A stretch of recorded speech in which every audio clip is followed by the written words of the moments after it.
Hi, ഏതൊക്കെ ബിസിനസ്സാണ് വാറ്റ് registration എടുക്കേണ്ടത്? വാറ്റ് രജിസ്ട്രേഷൻ എടുക്കാനുള്ള അഗ്രഗേറ്റ് ടേൺ ഓവർ എങ്ങനെയാണ് കാൽക്കുലേറ്റ് ചെയ്യേണ്ടത്? വോളണ്ടറി ആയിട്ട് വാറ്റ് രജിസ്ട്രേഷൻ എടുത്താൽ ബിസിനസ്സുകൾക്ക് എന്തൊക്കെ ബെനിഫിറ്റ്സ് ആണ് ഉള്ളത്? നമുക്ക് ഡിസ്കസ് ചെയ്യാം. അക്കൗണ്ടിംഗ് ക്ലബിന്റെ പുതിയ വീഡിയോയിലേക്ക് എല്ലാവർക്കും സ്വാഗതം. GCC കൺട്രീസിൽ ഉൾപ്പെട്ടിരിക്കുന്ന 6 രാജ്യങ്ങളാണ് UAE, Saudi Arabia, Bahrain, Oman, Qatar, Kuwait. ഇതിൽ കുവൈറ്റും ഖത്തറും ഒഴികെയുള്ള മറ്റ് 4 രാജ്യങ്ങളും വാല്യൂ ആഡഡ് ടാക്സ് എന്ന് പറയുന്ന ഇൻഡയറക്റ്റ് ടാക്സ് സിസ്റ്റം അവരുടെ രാജ്യത്ത് ഇംപ്ലിമെൻറ്റ് ചെയ്ത് കഴിഞ്ഞു.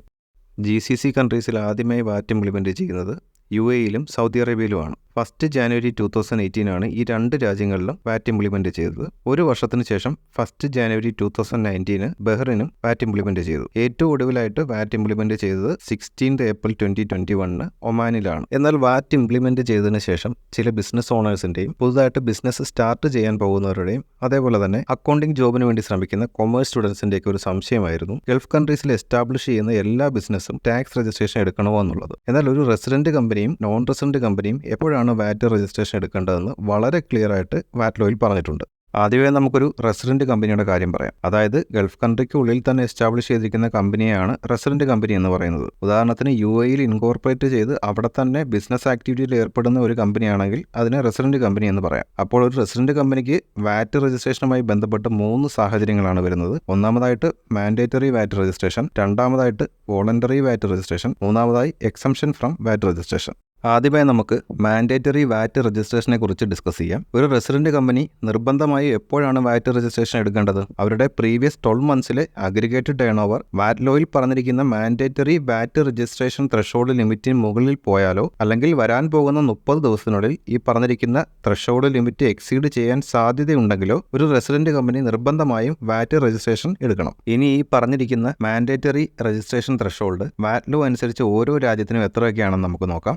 സൗദി അറേബ്യയ്ക്ക് 3,75,000 റിയാൽ, UAEക്ക് 3,75,000 ദിർഹം, ബഹ്റിന് 37,500 ദിനാർ, ഒമാനിൽ 38,500 റിയാൽ. അപ്പോൾ ഈ പറഞ്ഞിരിക്കുന്ന മാൻഡേറ്ററി വാറ്റ് രജിസ്ട്രേഷൻ ത്രെഷോൾഡ് ലിമിറ്റ് ഒരു റെസിഡന്റ് കമ്പനി എക്സീഡ് ചെയ്താൽ അവർ നിർബന്ധമായിട്ടും വാറ്റ് രജിസ്ട്രേഷൻ എടുക്കണം.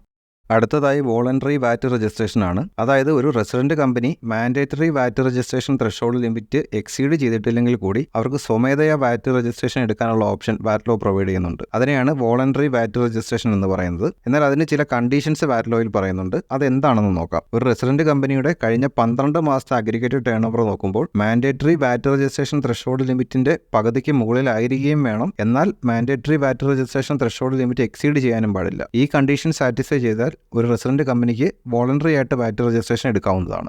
ഇനി ഓരോ കൺട്രിയുടെയും വോളണ്ടറി വാറ്റ് രജിസ്ട്രേഷൻ ത്രെഷോൾഡ് ലിമിറ്റ് എത്രയാണെന്ന് നോക്കാം. സൗദി അറേബ്യ 1,87,500 റിയാൽ, UAE 1,87,500 ദിർഹം, ബഹ്റിൻ 18,750 ദിനാർ, ഒമാൻ 19,250 റിയാൽ. ഈ ഫിഗേഴ്സ് നോക്കുമ്പോൾ നമുക്ക് മനസ്സിലാകും ഇത് മാൻഡേറ്ററി വാറ്റ് രജിസ്ട്രേഷൻ ത്രെഷോൾഡ് ലിമിറ്റിന്റെ പകുതിയാണെന്ന്. എന്നാൽ വോളണ്ടറി ആയി വാറ്റ് രജിസ്ട്രേഷൻ എടുത്താൽ എല്ലാ മാസവും ടാക്സ് റിട്ടേൺ ഫയൽ ചെയ്യണം, അതേപോലെ ബുക്ക് ഓഫ് അക്കൗണ്ട്സ് കൃത്യമായിട്ട് കീപ്പ് ചെയ്യണമെന്നൊക്കെ കരുതിയിട്ട് വോളണ്ടറി വാറ്റ് രജിസ്ട്രേഷൻ എടുക്കാൻ മടിക്കുന്ന പല ബിസിനസ് ഓണേഴ്സും ഉണ്ട്. എന്നാൽ വോളണ്ടറി ആയി വാറ്റ് രജിസ്ട്രേഷൻ എടുത്താൽ ബിസിനസിന് ചില ബെനിഫിറ്റ്സ് ഉണ്ട്. അത് എന്തൊക്കെയാണെന്ന് നോക്കാം. ഒന്നാമതായിട്ട് ഒരു റെസിഡന്റ് ബിസിനസ് വോളണ്ടറി ആയിട്ട് വാറ്റ് രജിസ്ട്രേഷൻ എടുത്തു കഴിഞ്ഞാൽ അവരുടെ ബിസിനസ്സിനുണ്ടായിട്ടുള്ള ഇൻപുട്ട് വാറ്റ് ഒക്കെ റിക്കവർ ചെയ്യാൻ സാധിക്കും. രണ്ടാമതായിട്ട് ഇങ്ങനെ ഇൻപുട്ട് വാറ്റ് റിക്കവർ ചെയ്യുന്നത് വഴി ആ ബിസിനസിന്റെ ക്യാഷ് ഫ്ലോ കൂട്ടാനും സാധിക്കും. ഉദാഹരണത്തിന് നിങ്ങൾ UAEയിൽ ഒരു അൺരജിസ്റ്റേർഡ് കമ്പ്യൂട്ടർ ഷോപ്പിലാണ് വർക്ക് ചെയ്യുന്നതെന്ന് വിചാരിക്കുക. ബിസിനസ് ആവശ്യത്തിനായി നിങ്ങൾ 3,000 ദിർഹവും അതിന്റെ ടാക്സ് നൽകിയ ഒരു ലാപ്ടോപ്പും അതിനോടൊപ്പം 1,200 ദിർഹവും അതിന്റെ ടാക്സ് നൽകിയ ഒരു പ്രിന്ററും പർച്ചേസ് ചെയ്യുന്നു. ഇവിടെ നിങ്ങൾ ഇൻഡയറക്റ്റ് ആയിട്ട് ഗവൺമെന്റിലേക്ക് പേ ചെയ്ത ടാക്സ് അല്ലെങ്കിൽ നിങ്ങളുടെ ഇൻപുട്ട് ടാക്സ് എന്ന് പറയുന്നത് 210 ദിർഹമാണ്. ഇവിടെ നിങ്ങൾക്ക് വാറ്റ് രജിസ്ട്രേഷൻ ഉണ്ടായിരുന്നെങ്കിൽ ഈ പറഞ്ഞിരിക്കുന്ന ഇൻപുട്ട് വാറ്റ് നിങ്ങൾക്ക് ഗവൺമെന്റിൽ നിന്ന് റിക്കവർ ചെയ്യാനും സാധിക്കും. അതുവഴി നിങ്ങളുടെ ബിസിനസിന്റെ ക്യാഷ് ഫ്ലോ ഇൻക്രീസ് ചെയ്യാനും സാധിക്കും. ഇനി മുൻപ് പറഞ്ഞ വോളണ്ടറി വാറ്റ് രജിസ്ട്രേഷൻ ത്രെഷോൾഡ് ലിമിറ്റിന് താഴെയാണ് ഒരു റെസിഡന്റ് കമ്പനിയുടെ കഴിഞ്ഞ 12 മാസത്തെ അഗ്രിഗേറ്റഡ് ടേൺ ഓവർ എങ്കിൽ അവർ വാറ്റ് രജിസ്ട്രേഷൻ എടുക്കുന്നതിൽ നിന്നും എക്സംപ്റ്റഡ് ആണ്. ഇനി ഒരു റെസിഡന്റ് കമ്പനി മാൻഡേറ്ററി വാറ്റ് രജിസ്ട്രേഷൻ ലിമിറ്റും വോളണ്ടറി വാറ്റ് രജിസ്ട്രേഷൻ ലിമിറ്റും എക്സീഡ് ചെയ്തിട്ടുണ്ടോ എന്നറിയാനായി അഗ്രിഗേറ്റഡ് ടേൺ ഓവർ കാൽക്കുലേറ്റ് ചെയ്യണം. അത് എങ്ങനെയാണ് കാൽക്കുലേറ്റ് ചെയ്യുന്നത് നോക്കാം. അതിനായിട്ട് അവരുടെ കഴിഞ്ഞ 12 മാസത്തെ ടാക്സബിൾ സപ്ലൈസും അതേ കാലയളവിൽ ഉണ്ടായിട്ടുള്ള ഇമ്പോർട്ടും എക്സ്പോർട്ടും ആഡ് ചെയ്താണ് അഗ്രിഗേറ്റഡ് ടേൺ ഓവർ കണ്ടുപിടിക്കുന്നത്. ഉദാഹരണത്തിന് നിങ്ങൾ UAEയിൽ ഒരു മൊബൈൽ ഫോൺ ഷോപ്പ് നടത്തുന്നതെന്ന് വിചാരിക്കുക. നിങ്ങളുടെ മെയിൻ ബിസിനസ് എന്ന് പറയുന്നത് മൊബൈൽ ഫോണിന്റെയും അതിന്റെ അക്സസറീസിന്റെയും സപ്ലൈ ആണ്. അപ്പോൾ നിങ്ങളുടെ ബിസിനസ് വാറ്റ് രജിസ്ട്രേഷൻ എടുക്കാനുള്ള ത്രെഷോൾഡ് ലിമിറ്റ് എക്സീഡ് ചെയ്തു എന്നറിയാനായി അഗ്രിഗേറ്റഡ് ടേൺ ഓവർ കാൽക്കുലേറ്റ് ചെയ്ത് നോക്കാം. അതിനായിട്ട് ആദ്യമായി ഈ ബിസിനസിന്റെ കഴിഞ്ഞ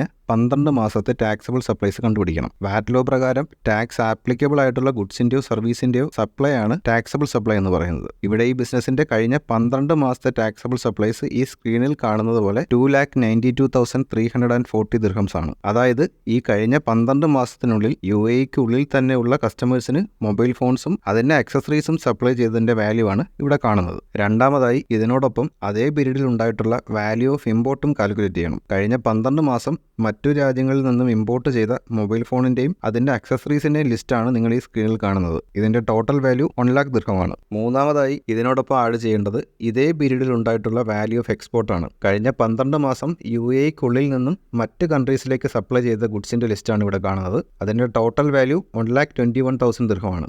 അപ്പോൾ ടാക്സബിൾ സപ്ലൈസിന്റെയും ഇമ്പോർട്ടിന്റെയും എക്സ്പോർട്ടിന്റെയും ടോട്ടൽ വാല്യൂ ആഡ് ചെയ്യുമ്പോഴാണ് അഗ്രിഗേറ്റ് ടേൺ ഓവർ കിട്ടുന്നത്. ഇവിടെ നിങ്ങൾ പ്രത്യേകം ശ്രദ്ധിക്കേണ്ട കാര്യം, അഗ്രിഗേറ്റ് ടേൺ ഓവർ കാൽക്കുലേറ്റ് ചെയ്യുമ്പോൾ അതിനോടൊപ്പം എക്സ്റ്റൻഡഡ് സപ്ലൈയുടെ വാല്യൂ ആഡ് ചെയ്യാൻ പാടില്ല.